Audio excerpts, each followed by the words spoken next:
Bien, permitidme que mis primeras palabras sean en calidad del director del curso. Como tal, quisiera empezar manifestando mi agradecimiento, en primer lugar, como no puede ser de otra manera, a la Fundación de Amigos del Museo del Prado por una iniciativa, una vez más, tan importante. Sobre todo, permitidme que lo particularice en Nuria de Miguel y en Carlos Zurita. Agradecer también a los patrocinadores, la Fundación ACS y a Santander Universidades, así como la Universidad Complutense de Madrid, en cuyos cursos de verano se inscribe en el cual estamos participando. Y permitidme también que extienda el agradecimiento a mis colegas de algunos de los grandes museos europeos y americanos que han querido acompañarnos en este acto, uno más, pero sin duda uno de los más importantes del bicentenario del Museo del Prado. Y finalmente, por supuesto, a todos ustedes, sin los cuales este curso y la actividad que hacemos no tendría sentido alguno. Antes se ha hecho alusión a 1994, cuando, bajo la dirección de Francisco Calvo Serrayer, que era entonces director del Museo del Prado, el museo celebró su 175 aniversario y, entre otras actividades, programó un curso de un contenido bastante similar al que ahora nos congrega aquí. También debatiendo sobre lo que era entonces el presente y lo que se intuían podían ser los grandes retos que tenían que afrontar los museos en los próximos años. La verdad es que la vida cambia y, aunque he dicho antes que 20 años no es nada, 20 años son muchos, son muchísimo. Y me atrevería a decir que los últimos 20, 30 años de los museos, instituciones que desde luego son todas o son como institución más que bisecular, han sido probablemente los más extraordinarios en cuanto a los cambios que nos han tocado vivir. Como sabéis, este curso se inscribe dentro de lo que es las celebraciones del Bicentenario del Museo. Un Bicentenario del Museo en el cual una de las ideas fuerza del mismo ha sido enfatizar de alguna manera esa conexión que hay tan estrecha entre el Museo del Prado y la sociedad española. Pero lo que no podemos dar es una imagen aislada del Museo del Prado. El Museo del Prado forma parte de una realidad museográfica internacional y, aunque tenga sus peculiaridades, como los tiene la realidad social, política y cultural de nuestro país, participa de una serie de retos, de desafíos, de problemas que nos hermanan con otros grandes museos en el mundo. Y esa es la razón final del curso en el cual estamos aquí, el de poner en común, junto con otras grandes instituciones culturales europeas y americanas, cuáles son los retos que tendremos que afrontar en el pasado. Y es que probablemente, ya lo he dicho antes, los museos han cambiado de una forma extraordinaria en los últimos 25 o 30 años. Y me atrevería a decir que, aunque los museos siempre han sido importantes desde su misma fundación, nunca han sido tan importantes como la son ahora. Al menos hay una serie de indicadores que nos invitan a pensar así. Nunca ha habido tantos museos como hay ahora. Nunca tantos museos se han abierto con tanta asiduidad y tanta cercanía unos de los otros. Jamás los museos han tenido la proyección mediática que tienen ahora. Solo hay que ver el público, la prensa que se ha congregado aquí con motivo de la inauguración. Y nunca han tenido, si se quiere, porque son muchas las variables en las que podemos mensurar el impacto de los museos, nunca han tenido un impacto económico tan importante sobre las ciudades, las economías de los lugares que los acogen o en los que están. Algún crítico ha osado hablar de los museos como las nuevas catedrales, y si prescindimos de lo que es la dimensión religiosa que puede llevar aparejado este símil, pues no le faltan razones, ¿no? Como las catedrales medievales, los grandes museos de ahora son algunos de los empeños colectivos que aunan más esfuerzos, más voluntades y, por qué no, también y a menudo más talento. Como he dicho, este fenómeno no es en modo alguno exclusivo de España, aunque en España presenta una serie de perfiles particulares, y me van a permitir que empiece con ellos. El Museo del Prado tiene 200 años, pero, de nuevo, permítanme que me retrotraiga los últimos 35 años para que veamos cómo estos brevísimos radiografía que he enunciado antes se verifican en el caso español. Es muy difícil singularizar algunos eventos, algunos momentos más decisivos que otros en el devenir de la museografía española de los últimos 30 años, pero si me permiten elegir dos, pues sin duda uno de ellos fue la exposición Velázquez, ¿no?, celebrada en este museo en 1990, el momento en que España entró en la época de los Blockbusters Exhibitions, la primera vez que una exposición congregó masas, aunque todavía a día de hoy sea difícil entender por qué los madrileños hicieron cola para ver los cuadros de Velázquez que están habitualmente colgados en el Museo del Prado. La segunda fue la inauguración, la apertura en 1997 del Museo Guggenheim de Bilbao, que ha dado nombre a un fenómeno museográfico, económico, social y cultural en todo el mundo, el llamado efecto Guggenheim, que ha sido copiado las más de las veces sin éxito por países y por ciudades de cualquier hemisferio.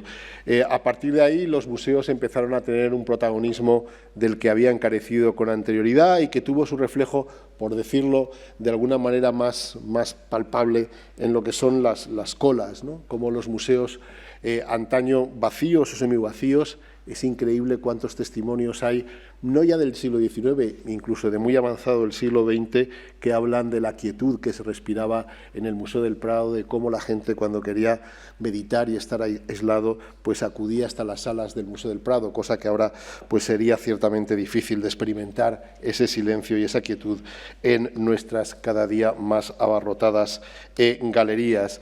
Bien, en el caso del Museo del Prado, pues todos esos cambios se han notado, y se han notado absolutamente en cada una de sus facetas, dimensiones, caras. El museo, que ahora celebra su bicentenario, es un museo que en estos momentos pues contiene 33.535 obras. Tenéis pues desgranado un poco cuáles son la distinta naturaleza de sus obras, y tendemos a repetir siempre que este es un museo que bebe de la colección real, que su grandeza procede de la colección real, y eso es así, no seré yo quien lo niegue, pero es curioso cuando uno ve algunas de las obras llegadas al museo en los últimos 25 años, obras que nos parecen que forman ya parte de nuestra memoria colectiva como institución y que, sin embargo, pues apenas hace 2-3 décadas a lo sumo que llegaron a los muros, a las colecciones de esta institución. Y cómo no pensar en la transformación extraordinaria que ha tenido el mismo museo como entidad física, ¿no? Un museo que, cierto es que desde la segunda mitad del siglo XIX fue ampliando el edificio Villanueva, que en un momento determinado pues vislumbró, yo creo que con acierto, que una sola ampliación no bastaría para procurarle el espacio necesario para satisfacer todas sus necesidades, y optó por un modelo que es el modelo de campus, que es en el cual estamos empeñados. Un modelo de campus que consistía en la agregación de una serie de edificios para procurarles espacios para distintos servicios. En estos momentos el Museo del Prado, aparte del edificio Villanueva y de la extensión diseñada por Moneo e inaugurada hace 11 años, pues tiene dos edificios más, el edificio administrativo en Ruiz del Arcón y el Casón del Buen Retiro, que aloja lo que es el centro de estudios, la biblioteca y el archivo del museo. Concluiré mi intervención hablando con la culminación de este campus mediante la, todos queremos pensar, inminente agregación del llamado Salón de Reinos. En términos numéricos, pues pensad que prácticamente el museo, desde 1985 hasta la actualidad, ha doblado su superficie, tanto la superficie útil como la superficie construida, aunque sí que quiero señalar, la mayoría de esta ampliación física no ha tenido como objetivo procurar al museo espacios para colgar más colecciones, sino, como decía, dotarle de todos aquellos espacios que necesita un museo contemporáneo, entre ellos pues un auditorium tan magnífico como el que ahora estamos disfrutando. Evidentemente, también durante este tiempo ha habido un incremento significativo en el número de visitantes. Se ha pasado, desde 1985, pues prácticamente se ha ganado más de 1 millón de visitantes, y este año, con motivo del bicentenario, pues lógicamente se van a superar los 3 millones de visitantes. También durante este tiempo el museo, esa importancia que ha ido adquiriendo, se ha percibido en su contacto más estrecho con la sociedad civil, y si alguien de alguna manera simboliza lo que es la sociedad civil y su relación con el Prado, es la Fundación de Amigos del Museo del Prado, que ha ido multiplicando sus cifras hasta estar ahora en estos momentos rondando casi los 40.000. Como aquí en España solo entendemos las cosas en términos futbolísticos, pues creo, como me gusta decir, que después del Real Madrid y el Barcelona es el club más grande que hay en España, aparte del principal benefactor del Museo del Prado en términos económicos. También ha habido un fenómeno que es notable, y es la multiplicación de las exposiciones y el aumento de su tamaño y, por qué no decirlo, también el progresivo desplazamiento de recursos hacia la realización de exposiciones. Los números en este caso, ahora se ve claramente que hacemos más que antes, pero los números engañan. Muchas de las exposiciones de los años 80 y 90 eran exposiciones de una obra, 2 obras, y realmente de unas dimensiones muy reducidas y difícilmente comparables a las que tenemos ahora. Por otra parte, el Museo del Prado, y esa es una realidad que comparte con otros museos, aunque como en tantas otras cosas llegáramos un poquito tarde, pues ha empezado a añadir una dimensión educativa a sus actividades, algo que empezó en los museos norteamericanos en la inmediata posguerra mundial, pues aquí llegó con bastante tardanza. Apenas en 1983 empezó el Departamento de Educación del Museo, que sin embargo, a fecha de 2017, pues atendió a más de 328.000 personas, mucho más que todas las universidades de Madrid juntas, lo cual pues creo que da una cierta sensación de la magnitud de estos servicios educativos que, como digo antes, no existían, y por lo tanto se podría hablar de la cada vez creciente actividad en el campo social.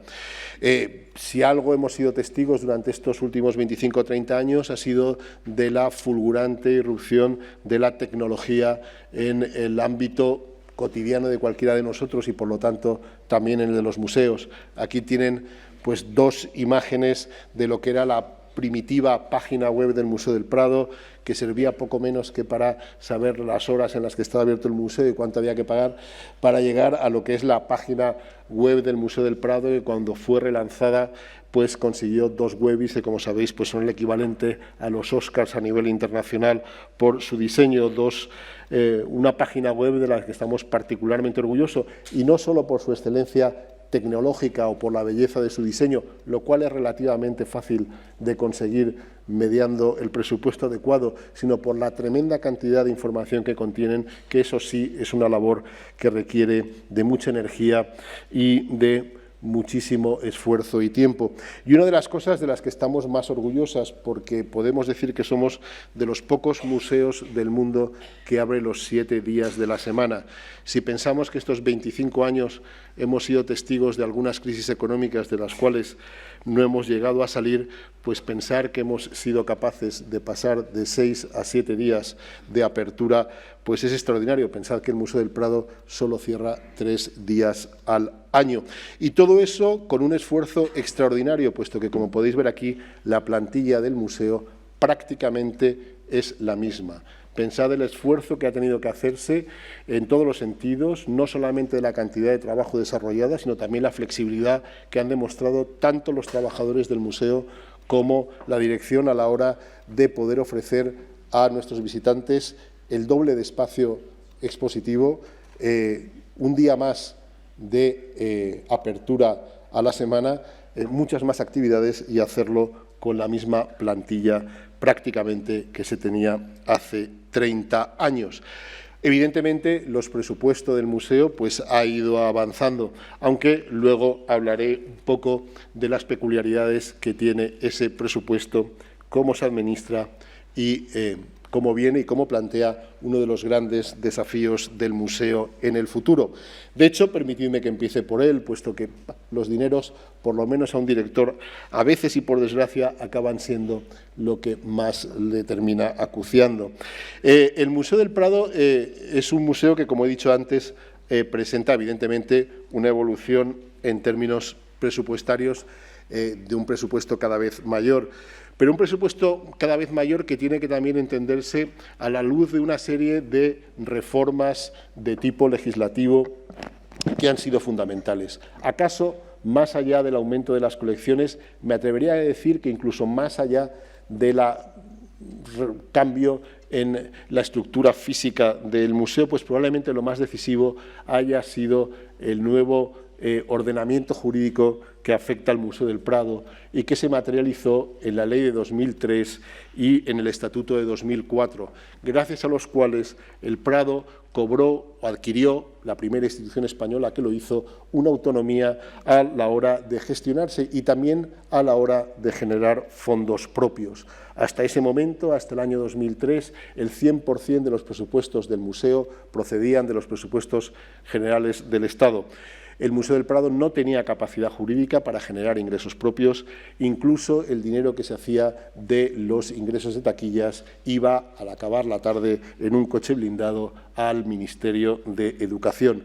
Desde 2003 al Museo del Prado le permitieron generar recursos propios y creo que el resultado ha sido extraordinariamente positivo. Es más, a veces uno se lamenta y piensa si no ha sido demasiado positivo. Como podéis ver, la evolución presupuestaria se ha traducido en que el museo cada vez genera más y el Estado cada vez nos da menos. Y, como digo, a veces es difícil no pensar si no se castiga la buena gestión. El principal fuente de ingreso del Museo del Prado son las entradas. Tenemos una entrada del Museo del Prado y, bueno, aquí tenéis exactamente qué fue lo que ayer la gente que entró en el Museo del Prado ayer, día 1 de julio. Podréis daros cuenta que la inmensa mayoría de los 9.611 visitantes del Prado no pagaron la entrada. El Museo del Prado no solamente tiene una franja de gratuidad de 2 horas al día, sino que además ofrece una serie de entradas gratuitas. Entradas gratuitas por ser menor de 18 años, si se es estudiante menor de 26, por ser desempleado, por ser mayor de 65, etcétera, etcétera. De tal forma que es verdad que cuesta un dinero entrar en el Museo del Prado, 17 euros creo que es en estos momentos, incluye las exposiciones temporales, pero no hay excusa ninguna para no visitar el Museo del Prado por razones económicas y, de hecho, la mitad de los 3 millones de visitantes anuales que tenemos no paga absolutamente nada y un 15% del 50% que paga se acoge a algún tipo de reducción de entrada. Aún así, insisto, el aporte, los ingresos de entradas constituyen el mayor ingreso que posee el Museo del Prado. Aparte de eso, el Museo del Prado tiene una sociedad que es Prado Difusión, de la cual participa al 100%, de la cual el director es el consejero delegado, que gestiona todo lo que es la explotación de los espacios comerciales del museo, ya sea la tienda, ya sea el restaurante, así como la explotación de imágenes y objetos. Y cuenta con un programa de patrocinio en distintas categorías que incluye en la parte superior pues lo que se llaman los miembros benefactores, grandes empresas ligadas al Museo del Prado por una relación de 4 años y cuyos CEOs pues pasan a formar parte del patronato del Museo del Prado.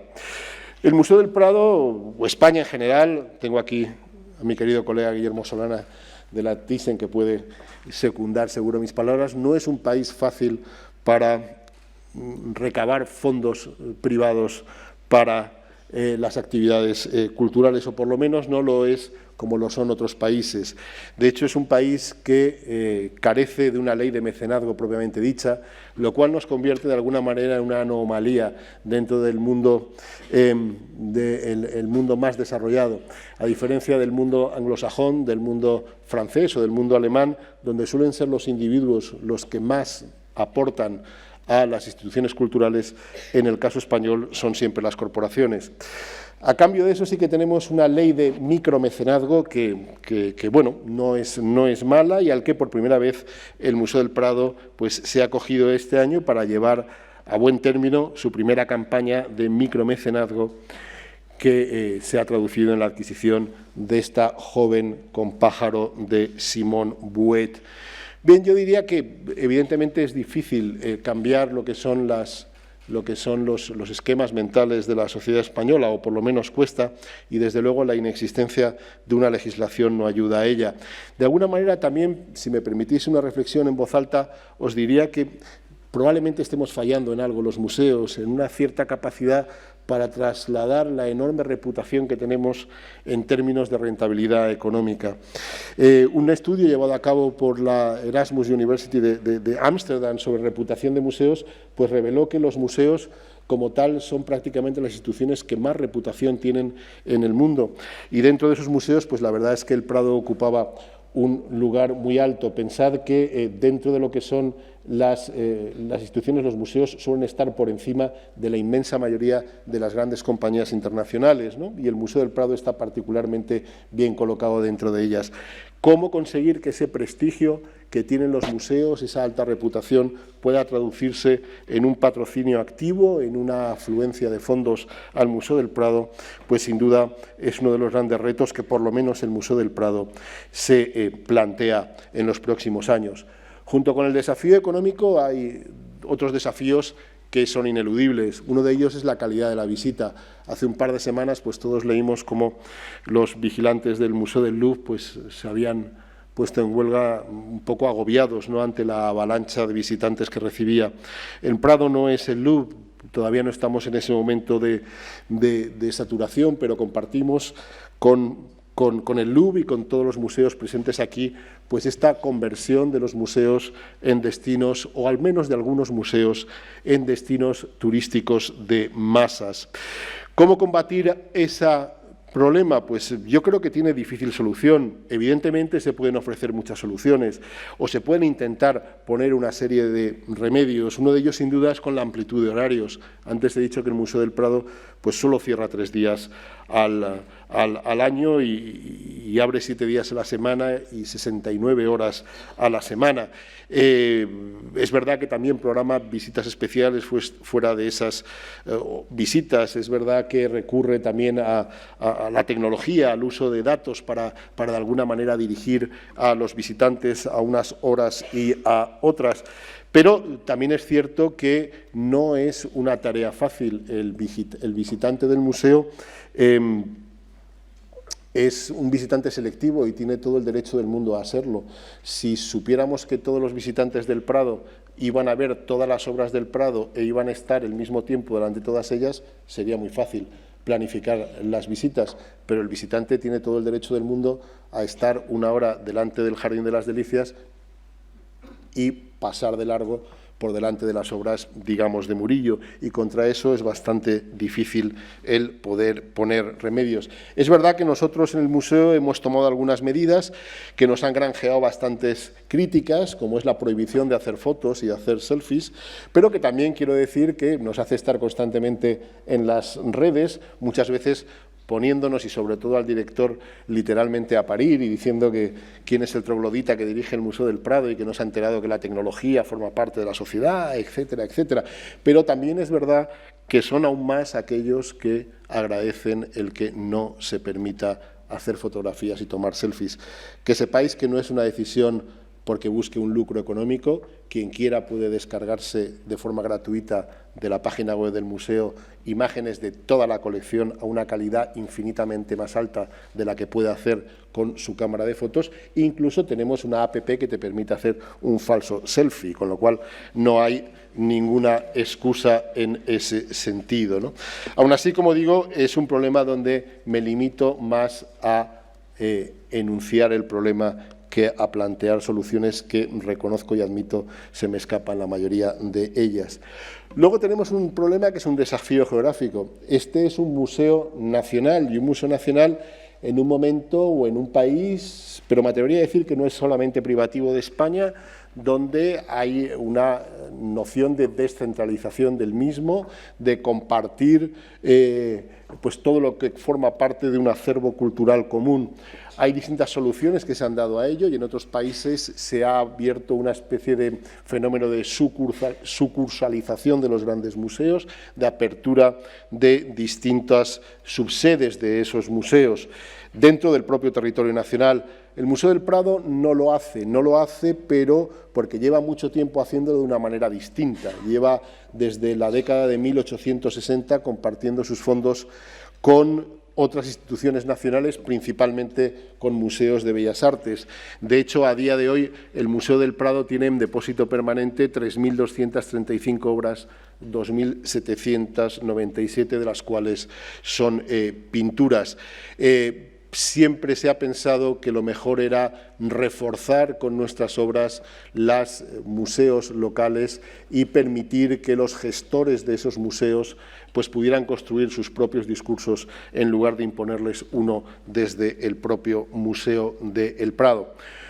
Aparte de eso, el Museo del Prado evidentemente colabora con otros museos en exposiciones y luego tiene una serie de proyectos de hacer constantemente exposiciones a lo largo y ancho de la geografía peninsular. Este año se ha reforzado ese programa durante el Bicentenario con uno que lleva el título de Gira por España y que consiste en llevar una obra maestra a cada una de las 16 comunidades autónomas más las 2 ciudades autónomas de Ceuta y Melilla. Por otra parte, el Museo del Prado es la principal institución cultural española y, por lo tanto, pues, es un instrumento, no nos engañemos, de propaganda o de diplomacia cultural, de este soft power del cual se habla. El Museo del Prado hace exposiciones fuera, a veces, no lo voy a negar, a cambio de un fee, de un dinero, pero muchas otras veces lo hace porque forma parte de estos intercambios culturales. Aquí está nuestro querido colega, director del Hermitage. Tuvimos ocasión de hacer un intercambio extraordinario entre el Hermitage y el Museo del Prado, muchos de ustedes lo recordarán, precisamente con motivo del año dual España-Rusia. Esta presencia en el extranjero, que muchas veces se canaliza a través no solamente de la exposición de obras de arte, pero también de actuaciones en contextos urbanos mediante reproducciones, por ejemplo, en todo lo que es Latinoamérica y el sur de Estados Unidos, en el sur de Estados Unidos hispano, pues la verdad es que hasta ahora ha sido bastante intermitente y ha adolecido de una cierta falta de planificación, y en estos momentos pues hay un programa mucho más ambicioso con el Ministerio de Asuntos Exteriores para coordinarlo y sobre todo conseguir que no sea flor de un día, es decir, que estas actuaciones puntuales pues lleven aparejado un cierto anhelo de perdurabilidad con las comunidades en las que se integran, ¿no? Por último está uno de los grandes retos que tenemos, el desafío intelectual, lo que es la labor que tiene que seguir haciendo un museo como este, que es un museo muy importante en términos históricos, muy importante por la calidad de sus colecciones, pero que en términos económicos no puede competir con los grandes museos internacionales. Nuestro presupuesto es bastante, me iba a decir ridículo, pero bueno, es bastante menor que el de los otros grandes museos. Por lo tanto, lo que tenemos que hacer es intentar suplirlo con imaginación y con la calidad de los productos. Para ello es absolutamente fundamental intensificar la investigación. La inmensa mayoría de las exposiciones que hacemos, como sabéis, pues son comisariadas por nuestros comisarios. Hay una idea muy importante de los próximos años desarrollar el Centro de Estudios del Museo del Prado, cuya sede está en el Casón, aquí al lado, y seguir pues, ese compromiso con la investigación, no solamente desde un punto de vista estrictamente de historia del arte, sino también de la conservación y también de los estudios técnicos. Y evidentemente lo que tenemos que plantearnos es cuál es el futuro de un museo de eso que tienden a llamarse pintura antigua, los Old Masters en el mundo anglosajón en el siglo XXI y ya bien avanzado el siglo XXI. Es muy difícil, hay un cierto desapego hacia esos maestros antiguos que hace apenas 50 años pues, eran lo que más atraía al público y no solamente al público, también a los que estudiaban historia del arte. Cada vez es más difícil encontrar jóvenes que estén interesados en arte anterior a 1980, yo diría, ¿no? Este museo no puede estar constantemente volviendo una y otra vez con lo que son sus grandes artistas, sus grandes... No vamos a olvidarlo, es decir, lo que voy a decir a continuación no significa ni mucho menos abandonar lo que son los pilares y lo que constituye la esencia del Museo del Prado, pero sí que creemos necesario abrirnos hacia nuevas narrativas. Una de ellas son, desde luego, las perspectivas de género. El Museo del Prado en 2016 dedicó su primera exposición a una mujer artista, a Clara Peters, y cuando se presentó aquella exposición se anunció que iba a ser la primera de una serie de exposiciones. De hecho, este otoño y dentro de la programación del Bicentenario, pues tendrá lugar una exposición dedicada a dos mujeres artistas italianas de la segunda mitad del siglo XVI, Sofonisba Anguissola y Lavinia Fontana, dos mujeres nacidas a 80 kilómetros de distancia, con 12 años de diferencia, pero que sin embargo encarnan dos formas completamente distintas de entender y de practicar la pintura. La mujer de extracción bajo nobiliaria, Sofonisba, que practica la pintura como afición y que se autolimita al retrato, frente a Lavinia, que ejerce la profesión de forma profesional como si fuera un colega masculino y que trata todos los temas, incluso la pintura mitológica y la pintura erótica. Dentro de esta línea de narrativas, de nuevas narrativas de género, queríamos dar un paso más. No podemos seguir centrándonos únicamente en mujeres artistas, porque la nómina es bastante reducida.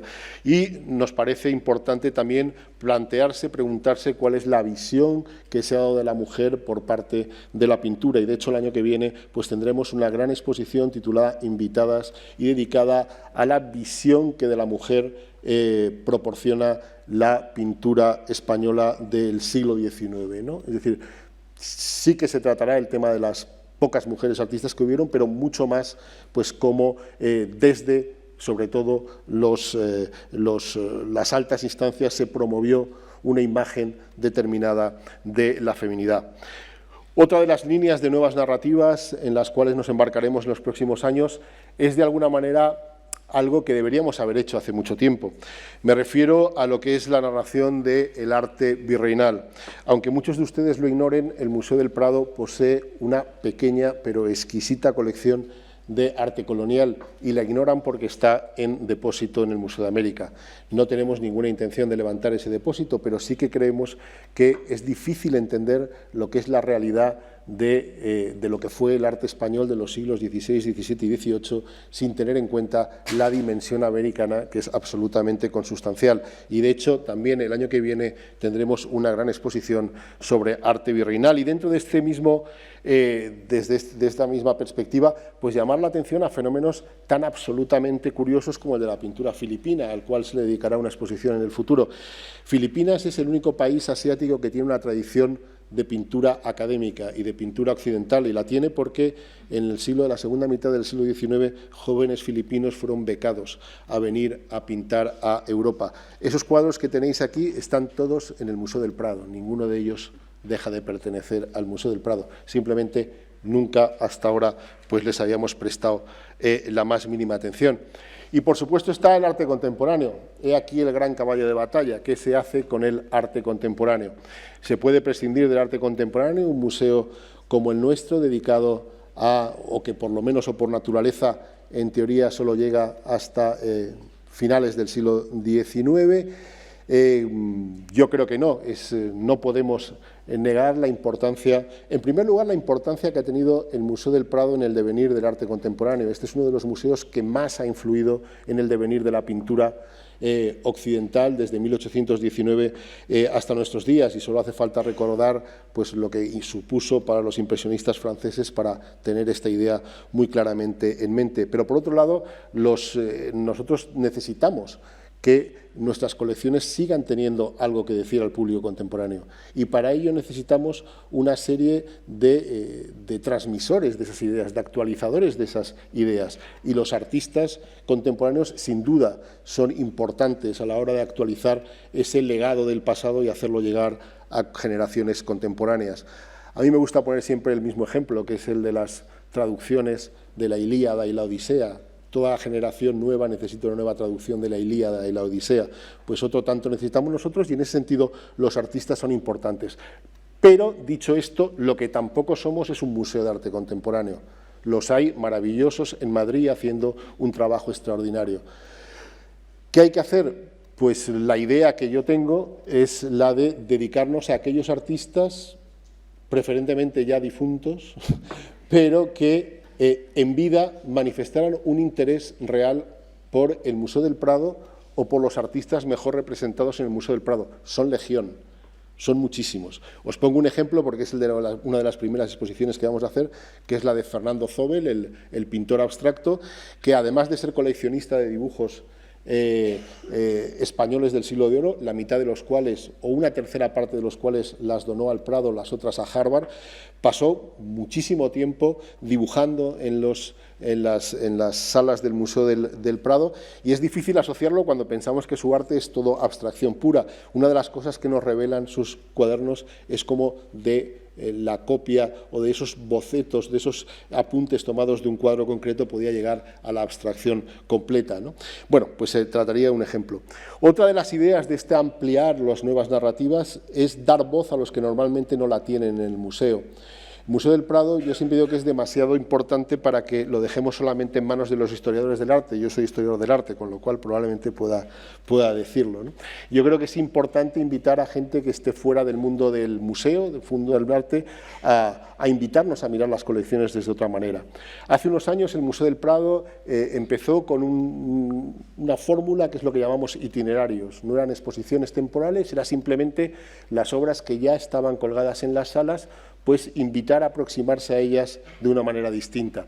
Los dos anteriores se hicieron desde el museo, por historiadores del arte, y con motivo de dos acontecimientos bastante antagónicos entre sí, la Jornada Mundial de la Juventud y en 2000 creo que era 11 y la Jornada Mundial del Orgullo Gay el año 17.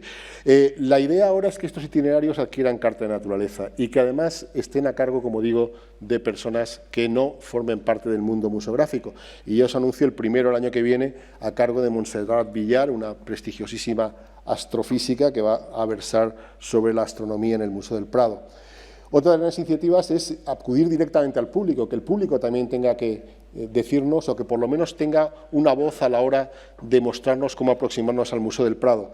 Este año se abrió por primera vez la convocatoria de cartela abierta.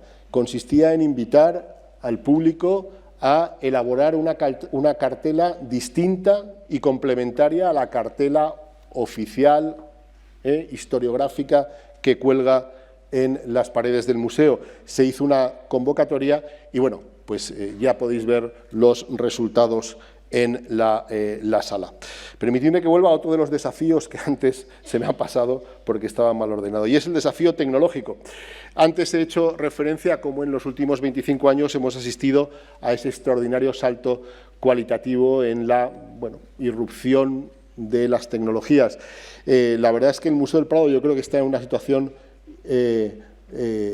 realmente destacada, gracias a todo el patrocinio tecnológico que tenemos de algunas de las grandes compañías españolas e internacionales. Tenemos una web que, como he dicho, pues es una de las mejores webs que hay. Somos de las primeras, la única, yo creo, institución cultural española que tiene su archivo, lo que es el archivo de la institución, no las colecciones, sino el archivo de la colección online y abierto a quien quiera entrar en la misma. Y luego, además, con motivo del Bicentenario, se han ido añadiendo contenidos especiales, entre otros, pues el de la memoria audiovisual del Museo del Prado, que recoge todos aquellos testimonios audiovisuales que giran en torno del Museo del Prado y que yo os invito, desde luego, a acercaros a hacer uso de ellos, porque procuran, la verdad, unos momentos extraordinarios. Evidentemente, esa presencia de la tecnología no se limita a la página web, ha saltado también a lo que son las galerías del Museo del Prado e incluso han permitido iniciativas singulares como hacer programas específicos para población invidente que han tenido, pues, un extraordinario eco mediático. Todo eso son las ventajas. ¿Cuáles pueden ser los retos, los peligros que pueda tener estos avances digitales? Pues probablemente que tengamos en los próximos años que ver cómo una nueva generación que está acostumbrada a una forma completamente de mirar, pues conseguir que siga estando interesada por unos objetos bidimensionales con figuras estáticas que son los cuadros, gente que está acostumbrado a un tipo de realidad inmersiva, de realidad ampliada, y uno siempre piensa, ¿no? Es decir, cuando alguien se acerca, el Museo del Prado fue pionero en el uso de Google, la tecnología de Google Earth aplicada a las imágenes, y en algún caso he visto a gente que me ha comentado, ¿no? Que veía estas obras, las podía ampliar casi hasta el infinito en las pantallas de su ordenador, y luego venía al Museo del Prado y no veía lo mismo. con su ojo incluso manifestaban a veces pues una cierta desazón, una cierta frustración, porque bueno, a veces la tecnología te permite ver lo que el ojo normal no te permite hacerlo. Por supuesto, eso no quiere decir ni haya que demonizarlo, es un instrumento extraordinario y nosotros hacemos pues todo el uso que podemos. Un poco para recapitular, pensar un poco en que muchos de estos elementos son comunes a todos. Yo creo que estamos en una sociedad que tiende a la homogeneización, todo tiende a ser parecido, cada vez que viajamos encontramos cosas menos distintas, cosas más singulares. Yo creo que el Museo del Prado es un museo singular, no es ni mejor ni peor que otros, pero sí que es un museo muy distinto a la inmensa mayoría de los museos que hay. Es decir, cuando alguien ha visto muchos museos, pues siempre le puedes decir, ve al Prado porque va a haber algo distinto. Va a haber una de las colecciones históricas más importantes que hay, una colección que tiene unas peculiaridades propias, un museo que es, como se ha dicho muchas veces, pues ese museo de museos, ¿no? Todos recordamos aquella exposición que consistió única y simplemente en colgar nuestros 99 cuadros de Rubens uno detrás de otro. Pero podríamos hacer lo mismo con los 157 Goyas, con los 62 Velázquez o con los conjuntos más grandes que hay en el mundo de El Bosco o de Tiziano. O, por qué no decirlo, pues poder pensar que estamos en medio de la Quinta del Sordo. Esa idea y ese museo, de alguna manera profundamente autorreferencial que tenemos, permite un viaje por la historia de la pintura como no lo permite ningún otro, aparte de la extraordinaria calidad de conservación de estas obras. Se ha dicho muchas veces que este es un museo que no lo han hecho los historiadores del arte, que responde al gusto de los coleccionistas. El Museo de la Pintura, del que hablaba Alberti, o en la Casa de los Pintores, de la que hablaba Eduardo Arroyo. Eso no es del todo verdad. Los historiadores del arte pues, han tenido un papel importante en la historia del museo, pero no tanto como ha podido ser en otros museos que se han hecho siguiendo unos criterios académicos. Por eso sorprende, aunque se tiene una explicación, que el Museo del Prado todavía hoy tienda a distribuir sus colecciones siguiendo a criterios fríamente académicos, ¿no? Que sigamos dividiendo el espacio del museo por escuelas nacionales y por cronologías, cuando a lo mejor lo más lógico es acudir a lo que es la propia historia de la colección, en estos pintores que dialogan unos con otros. Es verdad que hay pequeños espacios donde eso sucede, cuando vemos los dos cuadros de Adán y Eva, las versiones de Tiziano o de Rubens, o cuando vemos el Rapto de Europa de Rubens junto a las hilanderas de Velázquez, pero hay muchas más ocasiones para invitar a este tipo de diálogos, para ir difuminando estas fronteras académicas que a lo mejor en otros museos son pertinentes, pero que aquí de alguna manera traicionan nuestra historia, una historia que tampoco hay que olvidar, ¿no? Y ahí está pues esa intervención que hemos hecho recuperando lo que era el gabinete de descanso de sus majestades, que tiene vocación, ya os adelanto, de permanencia.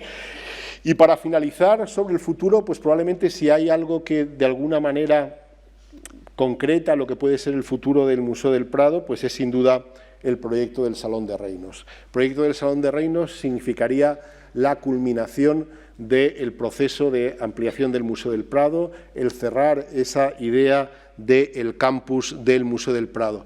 Es un proyecto que es importante y que además es necesario. Es la primera de las sucesivas ampliaciones del Museo del Prado destinada única y exclusivamente para la exposición de obras de arte, para dar salida a algunos de esos tesoros ocultos de los que tanto le gusta a la gente hablar del Museo del Prado. Es también un proyecto que no es un pastiche, no es nada que se añada, no es nada externo al Museo del Prado. En todos los sentidos forma parte de la esencia misma del Prado. Pensad que el Salón de Reinos forma parte del antiguo Palacio del Buen Retiro y que el Museo del Prado está construido sobre el espacio, o en parte de los espacios que ocupó ese antiguo Palacio del Buen Retiro. El Casón del Buen Retiro pues es parte de ese palacio, es decir, formamos parte de esa misma realidad geográfica y de esa misma realidad arquitectónica. Es un proyecto de remodelación, de rehabilitación, que, como sabéis, pues, tras un concurso internacional fue ganado por Norman Foster y Carlos Rubio, y que es un proyecto que de alguna manera es extraordinariamente respetuoso con las partes históricas del edificio, pero muy osado a la hora de plantear una muy atractiva galería en el piso superior. En ese sentido, combina lo que es el respeto a la tradición, esos espacios cargados de historia que forman parte del Salón de Reino, donde colgarán los cuadros que en su momento fueron encargados, concebidos para esos espacios y que son propiedad del Museo del Prado, entre ellos pues, los 5 retratos ecuestres de Velázquez o la rendición de Breda, pero que, como he dicho antes, en la parte de arriba pues, tiene uno de los espacios expositivos, yo creo que serán más interesantes de Europa, 85 metros de largo por 17,5 de ancho, espacio diáfano, absolutamente con la más alta tecnología. Bien, esa combinación de la más alta tecnología, de las demandas más elevadas en términos incluso de eficiencia energética, combinada con esa no solo respeto, sino con ese ahondar en lo que es la historia y con lo que es la tradición, es un poco lo que creemos que debe ser el Museo del Prado del futuro. La ampliación la incorporación del Salón de Reinos nos permitirá, bueno, ampliar, como he dicho, evidentemente lo que es el espacio y nos permitirá además asistir a una realidad que es la conversión de todo este área de Madrid, privilegiada de Madrid, en un verdadero campus. La idea es que todo el espacio que conecta los edificios sea un espacio peatonal. Y pensad que cuando esta realidad lo sea, el Museo del Prado constará de un edificio, el edificio diseñado por Juan de Villanueva en el siglo XVIII, la obra maestra del neoclasicismo español, un edificio cargado de historia, como es el Casón del Buen Retiro, que ha visto por sus paredes desfilar incluso el Guernica, y luego las intervenciones de 2 premios Pritzker, Rafael Moneo, autor de La expansión inaugurada hace 11 años, y Rafael Moneo. No diré que entonces el continente esté a la altura del contenido, pero sin duda ese continente será pues, uno de los grandes atractivos del Museo del Prado del futuro. Muchas gracias.